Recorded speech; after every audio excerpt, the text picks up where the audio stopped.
Nasaan bang amo ninyo? Ano bang ginagawa ninyo? Bakit pang ingay? Matagal na tayong hindi nakita, aking dating matalik ng kaibigan tuluyan kong tinalikuran.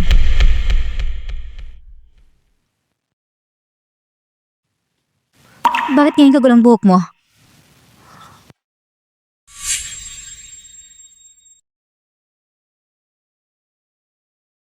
Hali kayo. Inutosan ko yung dalawa, naanyayahan siya rito. Ano mo ibig sabihin na anyayahan? Kailangan ko pa bang ipaliwanag sa inyong dalawa? Boss, hindi namin kasalanan ito. Nung sinabi niyong anyayahan, punong-puno ko yun ng galit. Akala namin ikawan niyo siya. Kung pag-uusapan ng galit, parang tama rin naman. Lumabas kayo agad! Opo. Sarili mong mga gamit ito. Ikaw ang tumingin. Pagkakuha ko ng sample ng gamot mo, agad ko itong ipinasuri. Ang resulta ay nagsabing, isa itong kakaibang lason. Kapag matagal na ginamit, unti-unti itong sinisira ang katawan, pero hindi matokoy. Sino mo talaga naglason sa'yo ng ganito? Kahit hindi ka magsalita, alam ko na. Hindi bang asawa mo? Matagal na kitang sinabihan, hindi siya mabuting tao. Bulag ka ba talaga? Eh, Shaoran, ang buong tangal mo sa buhay mo, paano may niyang masira dahil sa taong yon? Alam ko, lumaki kang walang amati na, kaya kulang ka sa pagmamahal, pero hindi naman sana umabot sa ganito. Kaunting lambing lang niya sa'yo, nagkunwari lang siyang sobrang mapagmahal, at agad kang... Nahulog ka sa kanya ng todo. Ano ba? Hindi ko naman sinasadyang sinabi ko. Pasensya na. Dapat nakinig lang ako sa'yo. Hindi sana tayo nagkahiwalay. Sige na. Bakit bigla ka naging sobrang lambing? Kasalanan ko ito, Jingjing. Dapat nakinig ako sa'yo. Para hindi niya ako naloko. Ano ba? Hindi pa naman huli ang lahat. Nga pala, kamusta na si Yitong? Huwag kang mag-alala, si Yitong, dinala ko sa teritoryo ko. Kaya sa iyo siya pa, hindi siya mahahanap. Mabuti naman.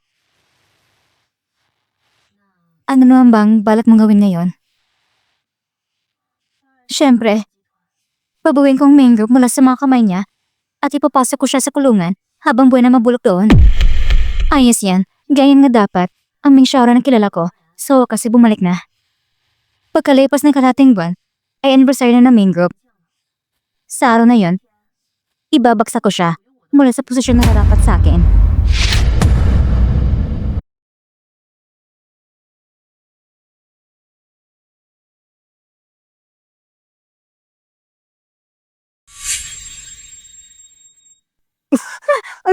Saan ka pupunta? Ano bang ginagawa mong Pisha? Nagulat mo ako. Matagal ka nawala. Saan ka ba nagpunta? Hindi ba sinabi si Assistant Sue na tinokot ako? Kung ganon, paano ka nakabalik ng ligtas? Ha? Ano? Hindi mo ba gusto makabalik akong ligtas? Siyempre, gusto ko makabalik kang ligtas. Sobrang nag-aalala ako sa'yo. Paano kung may nangyari sa'yo? Ano nang gagawin ko mag-isa? Wala naman. 2 ordinary sigal lang sila. Tinigan ko sa 20,000 at pinakawalan na nila ako. Mabuti kung ganon.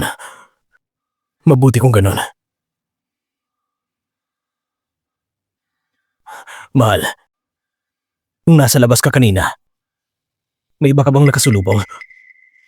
Wala. Pinagdudahan mo ba ako? Siyempre nagtitiwala ko sa'yo.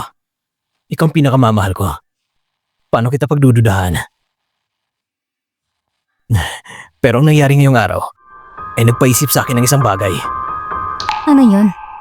Kung sakaling wala ka na, ano na mangyayari sa akin at sa Meng Group? Ang Meng Group, lahat ng lihim na dokumento ay nasa loob ng vault na yon. At ikaw na nag-iisang nakakaalam sa password ng vault na yon. Kung sa susunod, mangyari ulit ang ganito at wala ka na rin ganitong swerte, ano nang gagawin ko at ng Meng Group? Kung ganon, paano kung pabayaan na lang na masayang ang pinaghirapan mo? Ang vault? Ano naman bang binabalak niya? Mahal, hayaan mong akuin ko rin ng ilan. Gusto kong maging ikalawang taong nakakaalam ng password. Napakaganda ng pagkakasabi mo, pero gusto mo lang din naman ang password ko. Sayang lang. At ako ay hindi na ang dati may Shaoran. Hindi na akong papay ka sa mga matatanong sa salita. Mahal, Hindi pa ito ang tamang oras. Pesha, sabihin ko rin sa'yo. Pero hindi pa ngayon. kailan pa? Hindi. Hindi ako nagmamadali. Talaga lang gusto kitang tulungan. Alam kong taus-pusang pag-alala mo para sa akin. Pero sa ngayon, kahit sabihin ko na sa'yo, wala rin tong silbi. Pero kung hindi mo sasabihin sa akin, paano mo masasabing wala itong silbi? Ang vault ng main group ay may dalawang antas ng seguridad. Ang unang antas ay ang password na alam ko. Ang ikalawa ay binubuksan gamit ng susi. Nasaan ang susi? Nasa kay Jingjing. Pesha, alam mo naman, noon para makasama ka, tuloy akong sinira ng relasyon ko kay Jingjing. Ayokong hanapin siya. Pasensya na. Kasalanan ko ang lahat. Ibig sabihin, na-miss mo pa rin ako.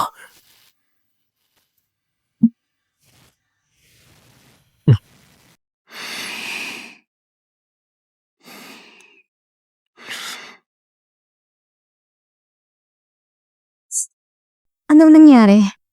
Bigla ko lang naalala. May kaunting trabaho pa ako sa kumpanya. Asikasuhin ko muna yon.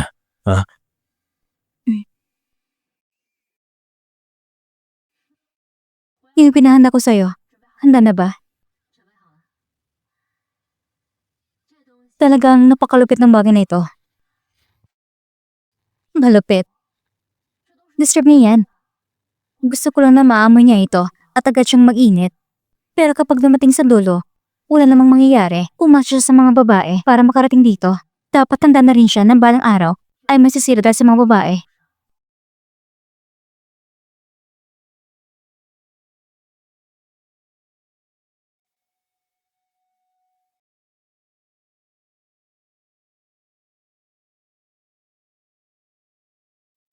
Miss, meron po ba kayo appointment?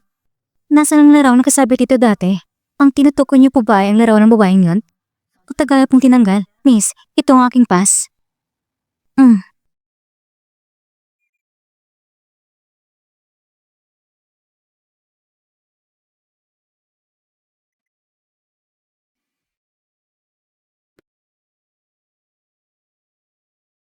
Pumasok po kayo, President Yuan.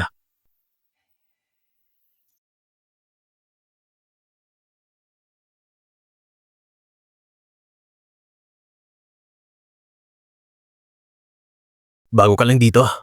Hindi pa kita nakita dito dati Busy po kayo araw-araw, President Yuan. Normal na hindi niyo ko maalala.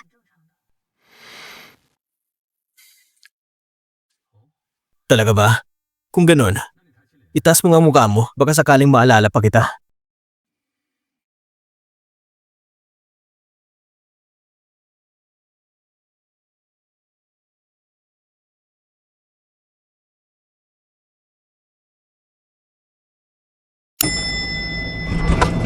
Pinapalinisan ka lang. Bakit ang bagal-bagal mo? Lumabas ka na agad. Opo.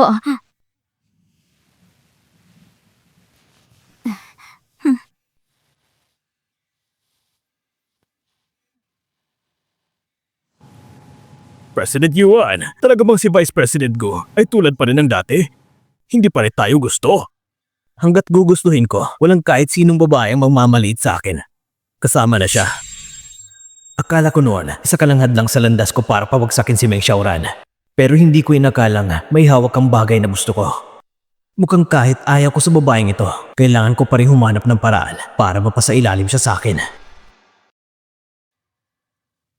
Buti na lang pagkatanggap ko ng mensahe mo, dumiretso na ako rito at hinarangan ka sa elevator. Kung hindi, namking ka na sana ngayon. Hinarangan ako ni Pisha sa elevator. Irasan mo. Sa ugali ni Pisha, dahil kapag sinabi ko sa kanya na nasa iyo ang susi, tsak na hanapin ka niya. Kailangan mong kayanin yun. Siyempre kakayanin ko. Kung hindi, paano kita bibigyan ng oras? Sige, kung ganoon, maaga ko nang babatiin at tagumpay ng plano natin na mabawi ang main group.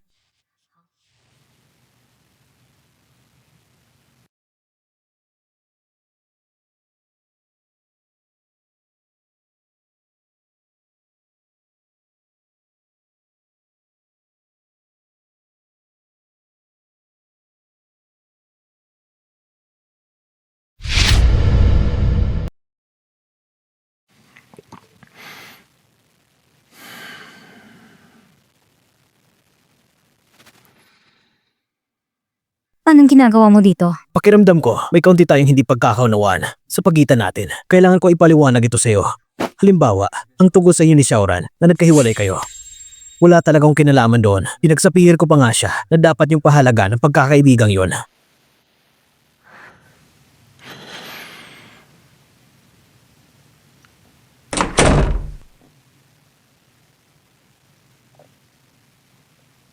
Kung tutuusin, isa kang mabuti at napakahusay na babae. Hindi kanya dapat basta itapon na lang.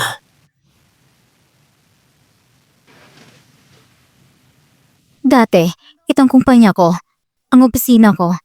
Ngayon, ikaw yung Pesha, ang nagbago ng lahat.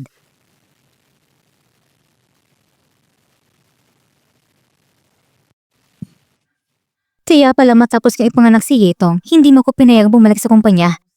Ikaw pala yun. Ang lantad mong ambisyon ay hindi mo na maitago.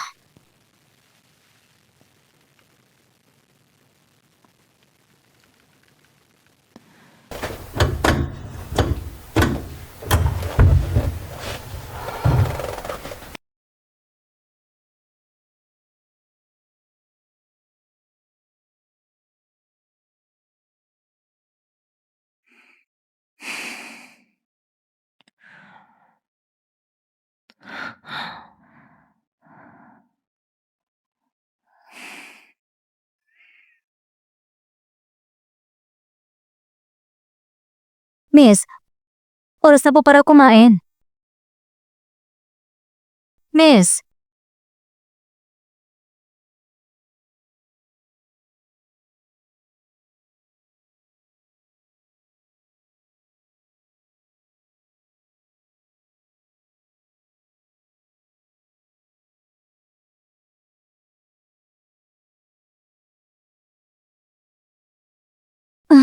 masama ito, Mr. Yuan. Si Miss, nawawala siya.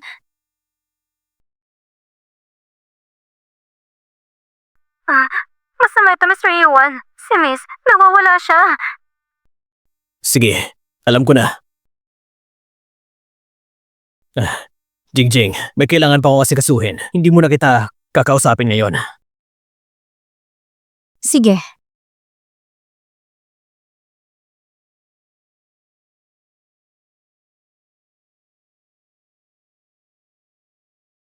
Hindi ba sinabi kong bantayan niyo siya? Ang dami-dami ninyo. Kahit isang babae may sakit, hindi niyo siya mabantayan? Para saan ba kayo?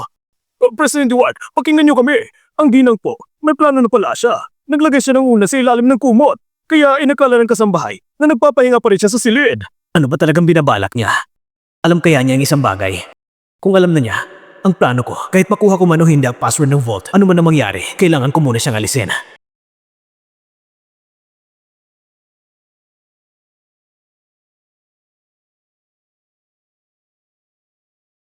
Paparating na sa iyo ang Pesha. Umalis ka na bilis.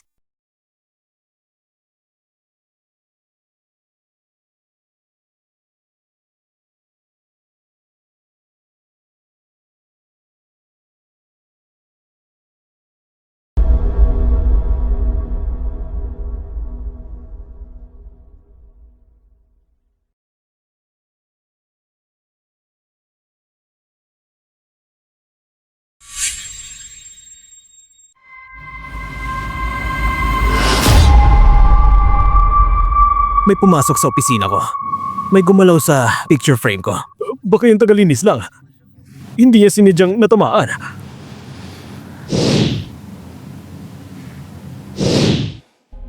May problema ang tagalinis na yon. Ipaalam sa buong kumpanya, hanapin niyo siya para sa akin. Sige po. Asawa ko, nasa kumpanya na ako. President Yuan, magsisimula na ba talaga ang paghahanda para sa bagay na yon? Siyempre, President Yuan, pero natatakot po ako. Baka pwede kayong mahanap ng iba.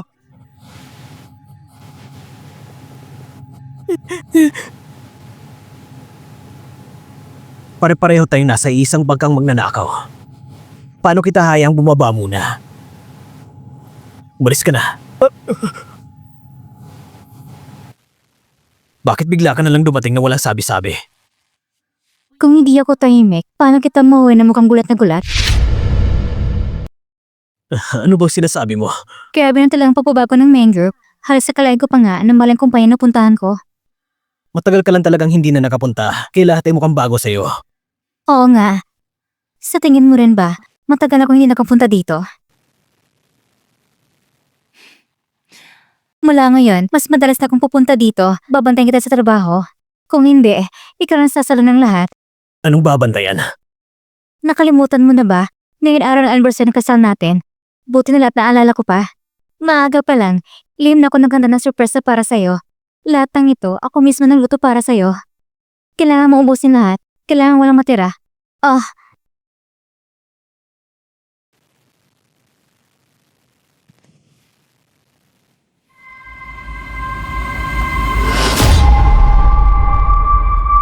Mahal ko, mahina pa ang katawan mo. Palagi kang nasa labas. Talaga nag-aalala ako. sige na nga. Pero sa araw ng anniversary ng kumpanya, samahan talaga kita. Sa araw ng anibersaryo, sapat na nandito ka. Manatili ka na lang sa bahay. Magpagaling ka. Ano ito? Si President Yuan, nang marinig niyang nasa kumpanya kayo, inutusan niya akong ihanda ito para sa inyo. Ito na namang sabaw na ito. Nagpapasalamat ako sa kung paano mo sinumukang maging mabuti sa akin. Pero kung talagang gusto mong tratuhin ako ng mabuti, dapat habang buhay ka na lang nakahiga sa kama at huwag ka nang bumangon pa, Meg Shaoran. Dahil mahal na mahal mo ako. Tsak na papayag ka, di ba? Mahal, ang sarap naman na ikaw nasa tabi ko. Hindi ko na kailangan mag-alala sa magawa ng kumpanya. Mahal, ang sarap naman na ikaw nasa tabi ko. Hindi ko na kailangan mag-alala sa magawa ng kumpanya. Ay, nga pala, sa araw ng anniversary ng kumpanya, napagdesisyon na kong sabihin sa'yo ang password ng vote ng main group at pipirma rin tayo ng kasunduan sa paglipat ng mga shares para ikaw ang tunay na mamumuno. Ano yon? Nakalimutan ko pala. Espesyal na pinalalahanan ako ng doktor. Malamig ang katawan mo nitong mga araw. Hindi ka pwedeng uminom nito. Sige na nga. Mahina pa ang katawan mo, kaya manatili ka na lang muna sa bahay. Ipapahatid na lang kita pauwi. Sige, Assistant Sue, ihatid mo muna siya pauwi. Opo. Miss, dito po. uuwi na muna ako. Hayaan na muna kitang mabuhay ng ilang araw. Kapag nakuha ko ng password ng vault, doon ka na bababa sa impyerno. Sino nagatang balita?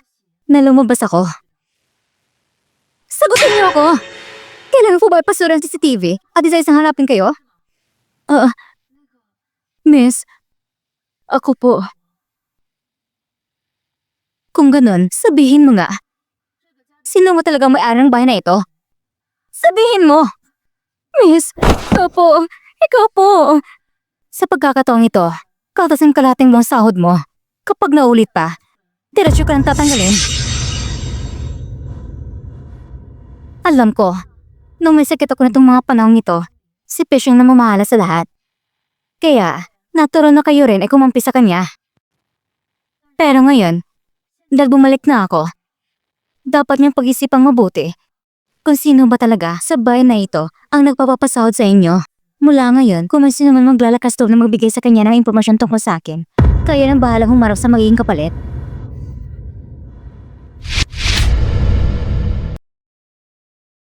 Congratulations sa'yo, malaya ka na ulit. Pero panakot lang yon para tulanik siya ng mga kasambahay. Tinangal ko lang ilang mga espiya. Malaya ka pa sa tunay ng kalayaan, pero kahit paano, wala nang pumipigil sa'yo na lumabas ng bahay. Mas malaya ka nang kumilos kumpara noon. Kumusta na kay na UMP siya ngayon? Siya, nahulog na sa bitag. Sinisimulan niya akong subukan tungkol sa susi.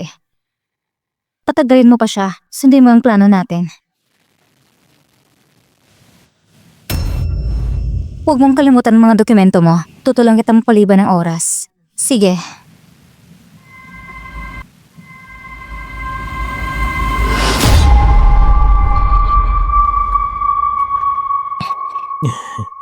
Matagal ka bang naghintay? Hindi, kakarating ko lang. Sinungaling. Malamig na ang kape.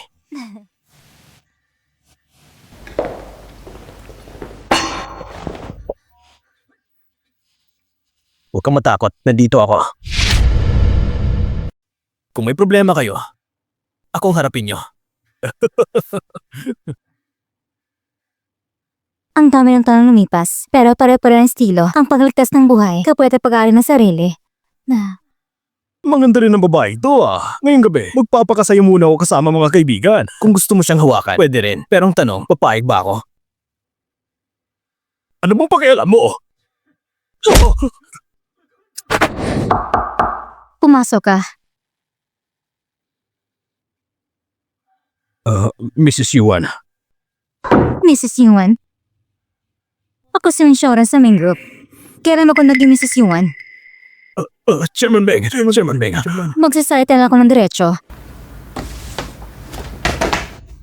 Kapag bumuti ng kalusugan ko, babalik ako sa main group at muling mamumuno. Lahat kayo ay haligi ng board at may butas kayong alam ko. Kaya pag-isipan ninyong mabuti. Kung sa pagbabalik ko, kanino kayong mananagot, kaninong mag-uulat, at sa ganitong paraan, magtatagda ng ulat ng trabaho. Chairman Beng. Check na kami ay susunod sa direksyon mo. Kung sasabihin mong sa silangan, hindi kami mangangahas na pumunta sa kanluran. Sige. Sa anniversary ng kumpanya, aasahan kong performance ninyo. Bakit suot mo na naman ang lumang damit mo? Ganito na talaga ako palagi. Pero, matagal tayong magkasama. Kaya nakalimutan ko na kung ano ako dati. Ano, hindi mo ba gusto ng itong suot ko? Ano man ang suot mo, gusto ko. Pero mas gusto ko ang malumanay at mabait mo anyo. Wala nang mas nagbibigay ng kasiyahan sa lalaki kaysa makita ang babaeng CEO ng isang grupo na naglalaba at nagluluto para sa kanya. Ano ba itong amoy mo? Bakit ang bango? Hindi itong pabango mo dati. Siguro, naamoy yung pabango ni Gu Chingching. Nagkalapit ba sila? Kakakita ko lang ng babaeng kliyente kanina. Baka dumikit lang. Hindi ka talaga kumura kahit nagluloko ka. Pero, kung nakadikit ng ganitong lakas ng amoy, siguro nakuha ni Jinji ang gusto niya. Mahal ko, talaga bang sa anibersaryo ibibigay mo sa akin ang password ng vault?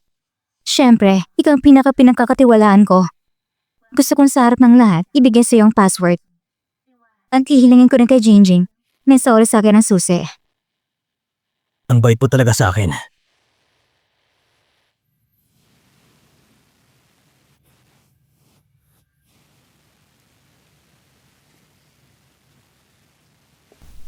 Yuan Tesha, asahan mo na lang ang pagdating ng anibersaryo.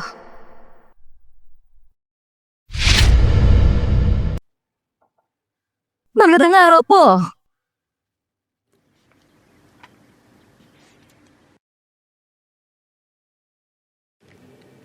Mahigit isang taon na tayo hindi nagkita. Siguro marami sa inyo ang nakalimot kung sino ako. Para sigurado, magpapakilala ulit ako.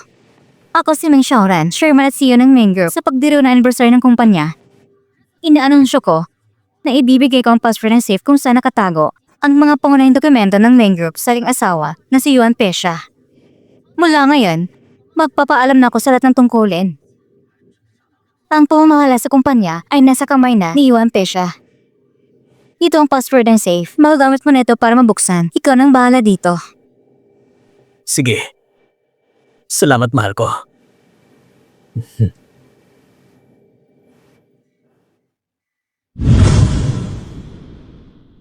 Pero kailangan kitang sabihan. Simula ngayon, wala ka ng anumang halaga sa akin. Anong ibig mong sabihin? Ang ibig niyang sabihin, hindi ba malinaw? Meng Xiaoran. Wala ka ng buwang sa main group. Bakit hindi ka lang umalis? Bilisan mo na.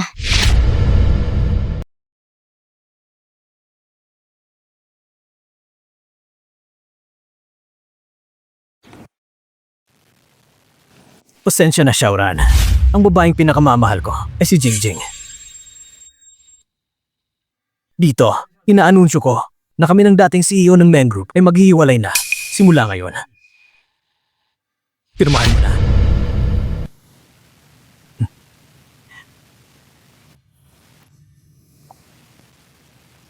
Ayos lang, napirmahan ko na.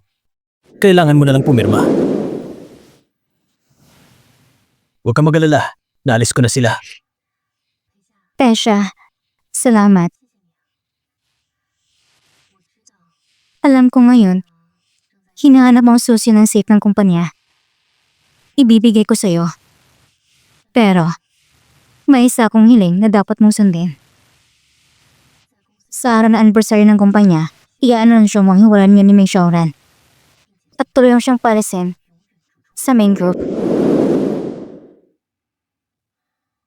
Kasunduan sa hiwalayan? Oo, kasunduan sa hiwalayan. Kung pipirma ka ngayon ng kusa, iiwan ko pa sa'yo ang sapat na kayamanan para sa natitirang buhay mo. Pero kung hindi ako pipirma, Huwag mong kalimutan, nandun pa si Hitong sa ospital na pinasok ni Jingjing. sige, pipirma ako.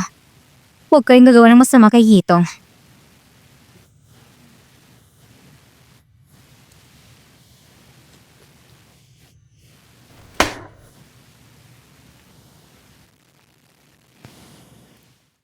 Heto na. Matagal ko nang pinaplano ito. Sa wakas, nakuha ko ng pangunahing datos ng Meg Group. Simula ngayon, ako nang may-ari ng Meg Group.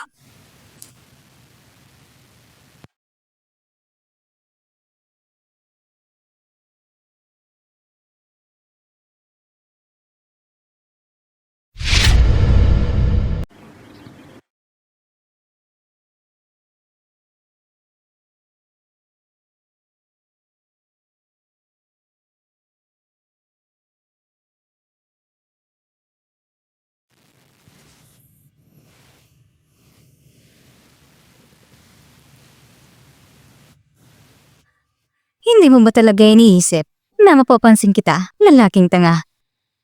Niloloko lang kita. Ang laman nito ay pinita ni Shauran. Ang natira ay surpresa namin para sa'yo. Meg Xiaoran, anong gusto mo? Gusto mong laruin kita, hindi ba? Hindi mo ba ipapakita kung anong ginagawa mo?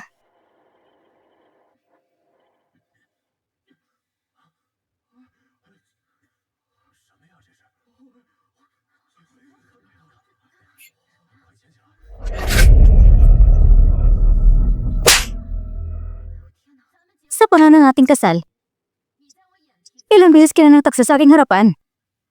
May masasabi ka pa ba? Mahal, pakinggan mo ako. Ipapaliwanag ko lahat sa'yo. Gusto kong patayin sa yaman at nilalasan mo ko. Alam mo lahat. Oo. Ito yung sagutan na ko ako sa pamamagitan ng pag-ubay ng buhay ko. Meg Xiaoran, ako ang tao pinakamamahal mo. Huwag mo kong pakitunguhan ng ganito.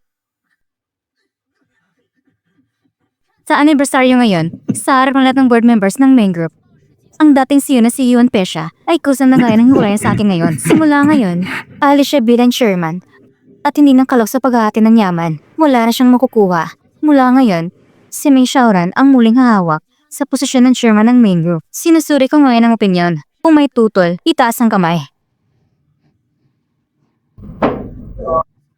Kung ganun, lahat ay pumayag na muling hawak si Ming Xiaoran sa posisyon ng chairman. Tumabi muna kayo. Tabi muna. Yuan Pesha, ikaw ay sangkot sa krimen na panganib sa ekonomiya ng grupo at tagdang pagpatay. Dadaling ka na namin. Oh, tara na. Meg Xiaoran! Itong nararapat para kay Yuan Pesha. Kung makala siya habang buhay, napakamura na niya.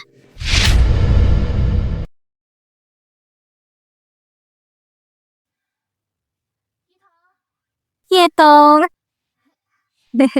Mama! Tapos ng trabaho, umuwi na tayo para kumain. Salamat sa pagkatid kay Yitong. Sobrang dami ng meeting sa trabaho. Hindi ako makalabas. Anong pasasalamat? Magkaibigan tayo. Alam ko rin na ang main group ay ngayon nangunguna sa pandaigdigang ekonomiya. Naintindihan ko kung abalayan yung halagang trabaho. Sige, tara na. Yetong, halika na. Halika, baby. Tama. Nakalipas ng 3 taon. Wala ka bang plano na muling magmahal? Hindi kita tinutulak.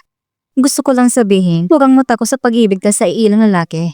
Dapat maging matapang sa pag-ibig, sapagkat ikaw bilang CEO ay karapat-dapat sa mas mabuti. Naiintindihan kong ibig mong sabihin, huwag kang mag-alala. Kung may makilala kong karapat-dapat, hindi ako magdadalawang isip. Pero, dapat ang babae ay maging malakas at independent. Sa ganitong paraan, maaaring harapin ang lahat ng problema at krisis. Kaya kung magpapakasal man ako, hindi ko haya na ako ay mapahamak. Ang main group ay ating pinaghirapan sa kalating buhay natin. Hindi ko na ito ipapasa sa iba. Sabi mo yan na. Ngayon, may record ko paggamit ng cellphone ko. Kung mauulit mo, gagamitin ko ito para gisingin ka. Sige, halika baby. Tara na, uwi na tayo.